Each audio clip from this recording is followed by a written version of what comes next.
G'day viewers, welcome to another super cool repair video from the Goat Shed. Today is Friday the 22nd of December 2023 here in Newcastle, New South Wales, Australia. It's 19 degrees Celsius outside at the moment, which equates to approximately 66.2 degrees Fahrenheit. Now, before we give you our topic today and present this to you, we'd just like to remind you that we are doing a live broadcast on Friday the 22nd today, which will be in America, but it's Saturday 10 a.m. tomorrow, or Saturday, so yeah. Anyway, we'd just like you to remind you to please subscribe to our channel and consider that. We're now monetised and we are earning a little bit of money. We need to feed our goat. He's very hungry and a very thirsty goat, and we'll keep doing all these super cool videos for you. So what is it today we're going to talk about? Well, we've often asked people to let us know what they want us to video, and one of our friends from Alabama contacted us, Will, and said, look, have you ever considered doing the 5 things that make a score motor keep running when it's not supposed to? In other words, the game won't reset. We said, well, that's a very, very good idea. Now, this is a very, very broad subject, and it can trigger off so many discussions, and there can be so many reasons. But this is what we're talking about.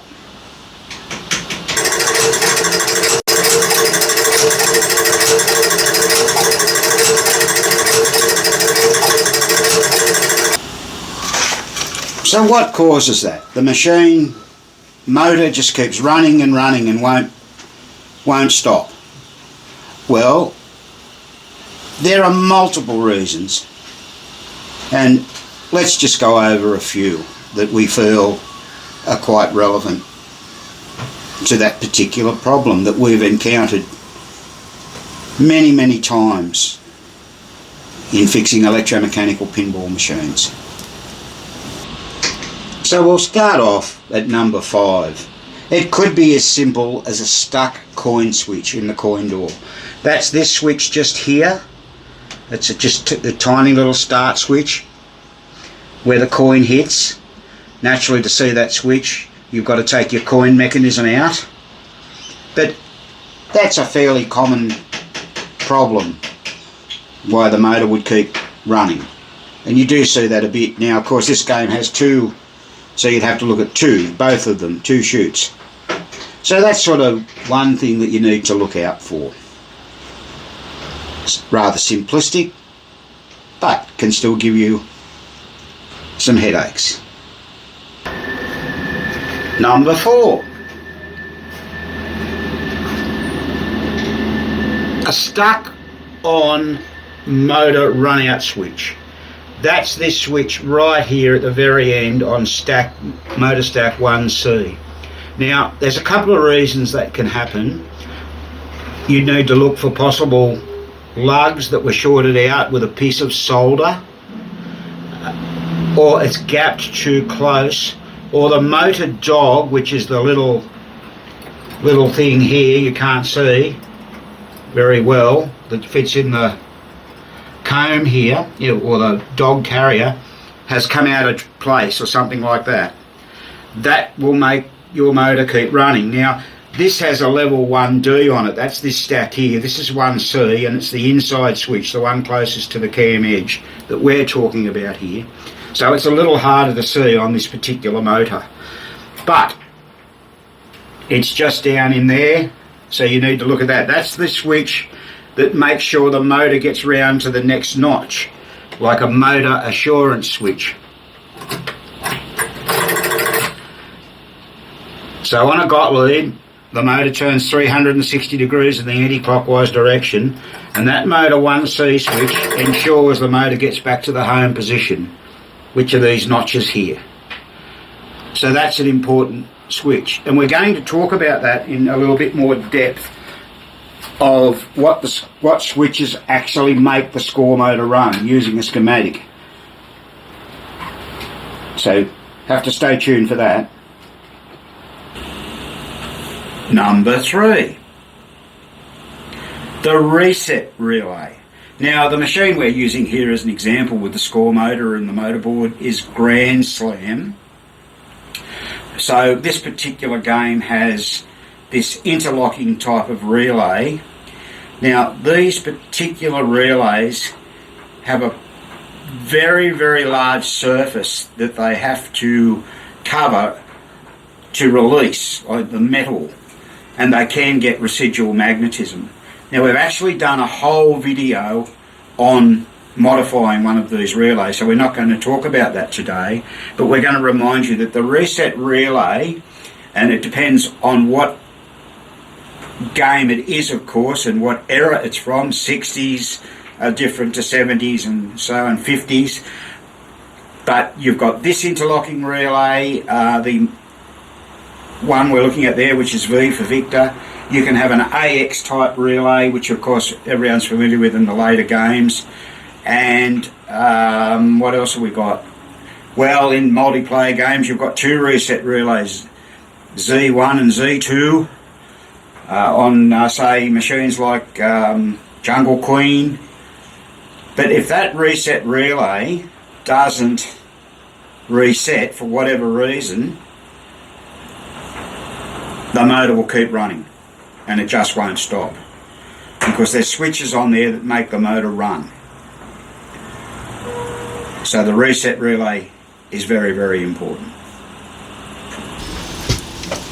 Number 2. A step unit hasn't reset. Now, it could be a ball count unit, particularly in a wedgehead game, a Gottlieb wedgehead game. It could be a bonus unit, a trip bank,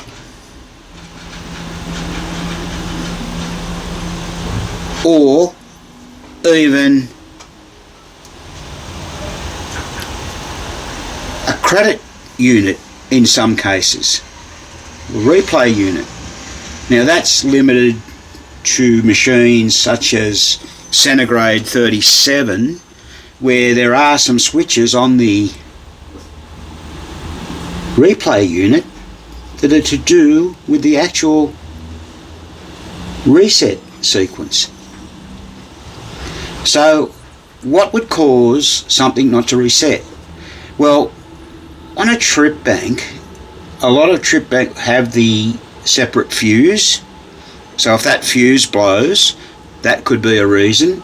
And if that fuse has blown, the reason could well be that there's something more sinister wrong, like a blown coil.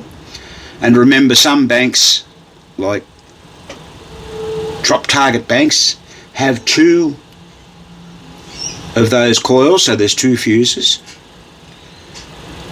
It could be that a coil, the reset coil, hasn't fired. There's multiple reasons. But on step units, and we've gone on and on about this over the years, it could well simply be that the unit is not functioning. It's not stepping up or back correctly. It's sluggish and needs a service.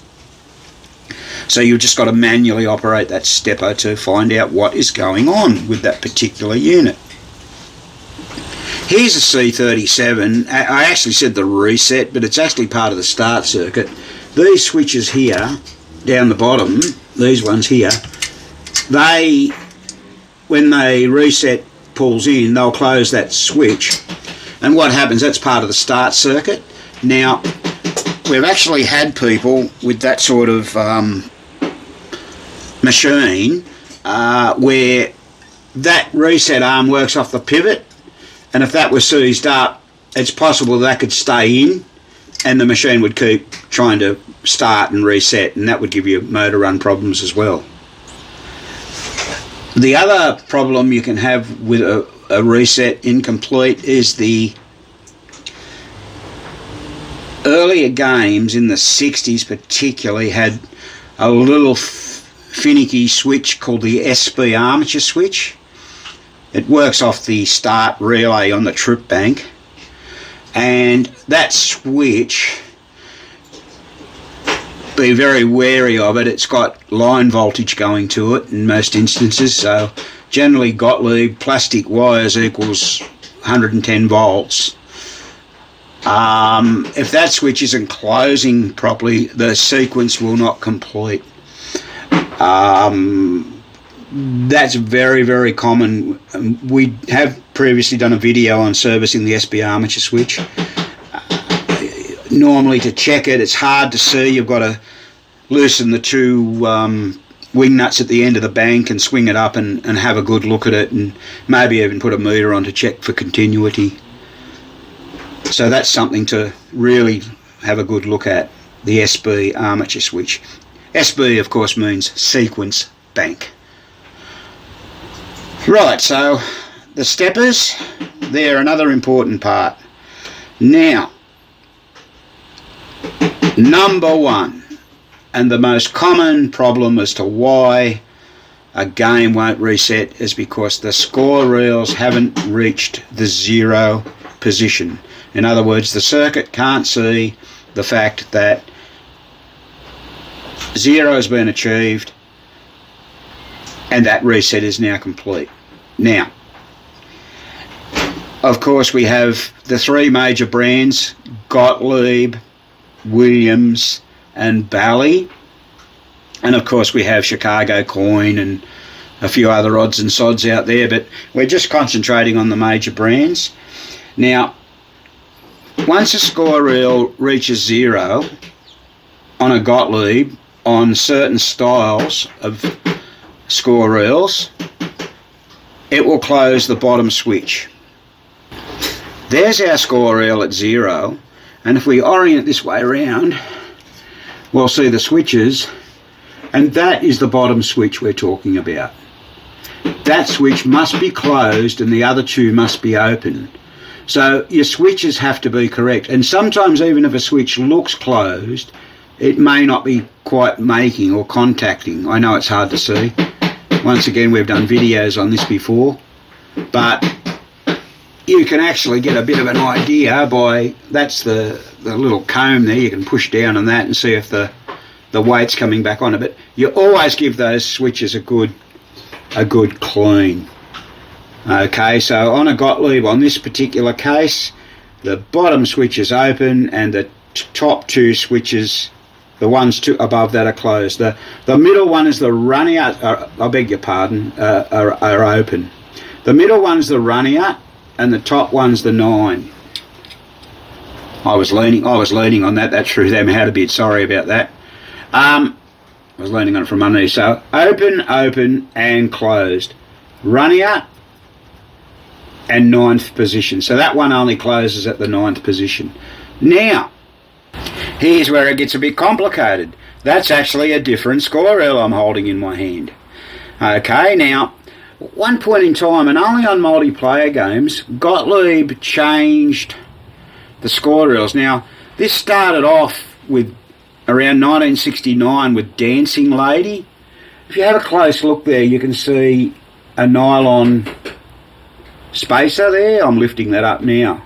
So on this style of Gottlieb score reel, all three switches should be open at 0, and that's how you identify it, by that nylon spacer.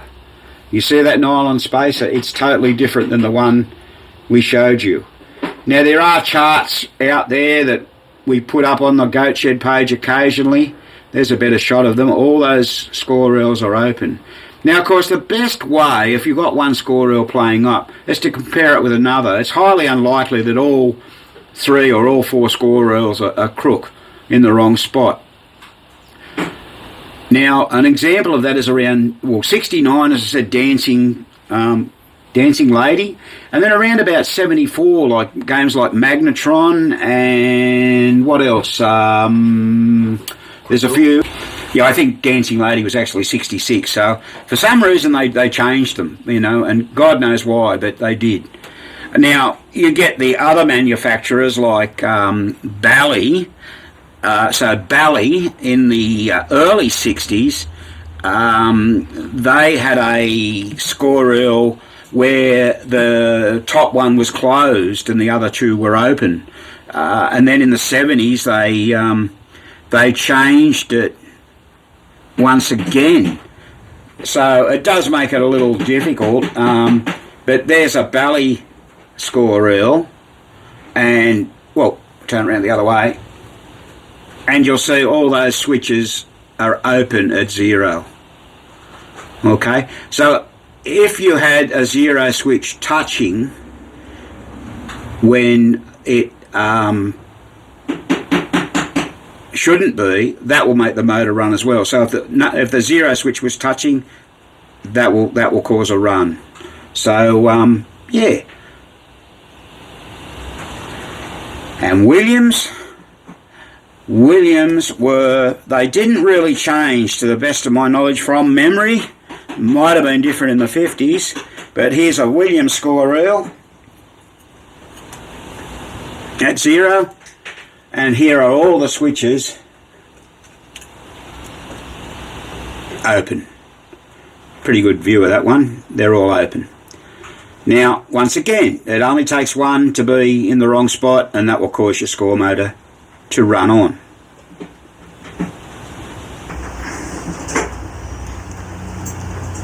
Now let's look at some of the other reasons why this can occur. A drop target bank may not have reset. I think we mentioned that earlier when we're talking about the steppers. A switch on the playfield could be stuck closed. That's always a possibility, and that'll keep the motor running. But if you have the schematic to the game, what you'll be able to work out is what relays keep the score motor running. Now, that particular circle with an M in it, that indicates the score motor. On this machine it has that motor service jack, which you can plug in or unplug to manually move the motor. And then it has some other relays, A, C, D, E, G, O, S and W, and motor 1C. And they're all connected by a wire which is yellow-red. And if you come along the rest of the schematic here, then you'll see a red and green wire. All of those relays can make that score motor run. Now, there's a switch on those when they pull in that does so. So, everything we've mentioned earlier could be affected by that. So we've already spoken about some of the different relays. Now, in this case, the A relay is the reset relay. And this, I should point out, is a schematic off Gottlieb's El Dorado.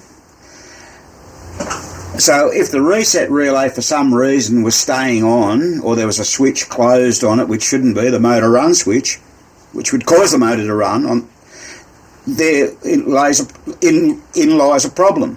The next switch on it, the C switch, is a scoring switch, so once again that could cause the motor to run. The D switch is a scoring switch. The E switch is a scoring switch, and the G switch is the on that particular game is the a target reset switch. The O switch is the ball return switch.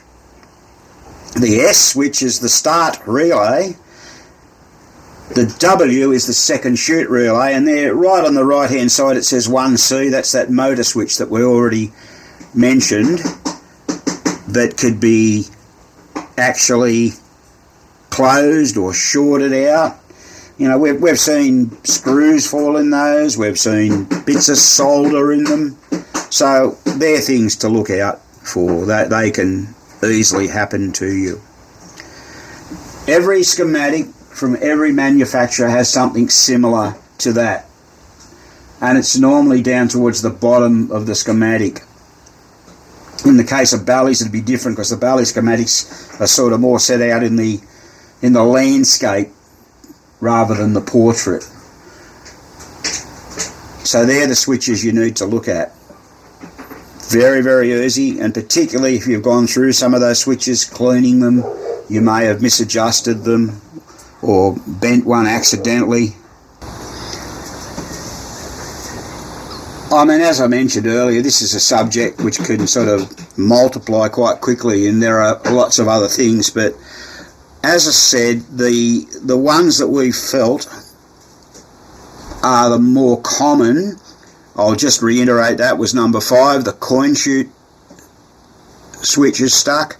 Number 4, the motor run-out switch could be closed. We were just talking about that. Number 3, the reset relay has not reset.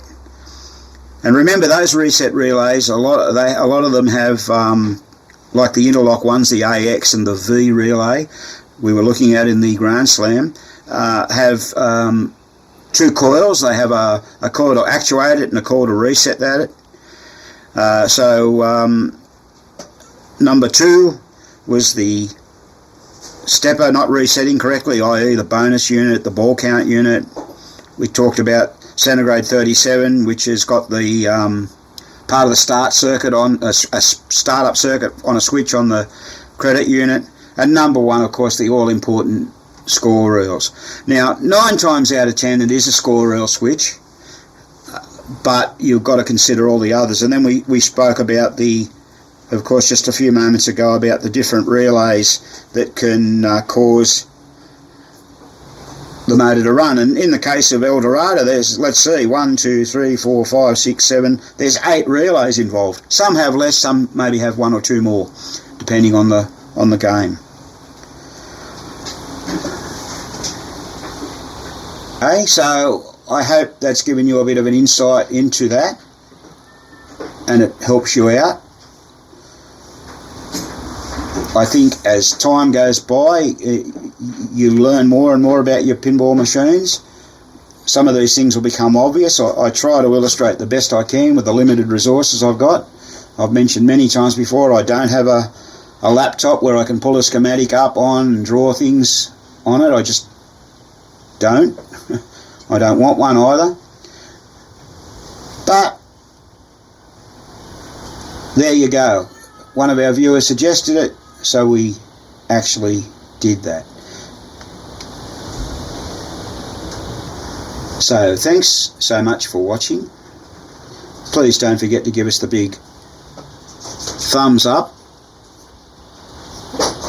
for making the video for you, and we'll be doing more videos next year. This is our second last day of work. We're finishing up tomorrow, being the 23rd, and we don't come back till Wednesday the 3rd, I think it is. Having a short break, do a bit of clean up of the goat shed, wash and bath Spanky, and in general have a bit of a break.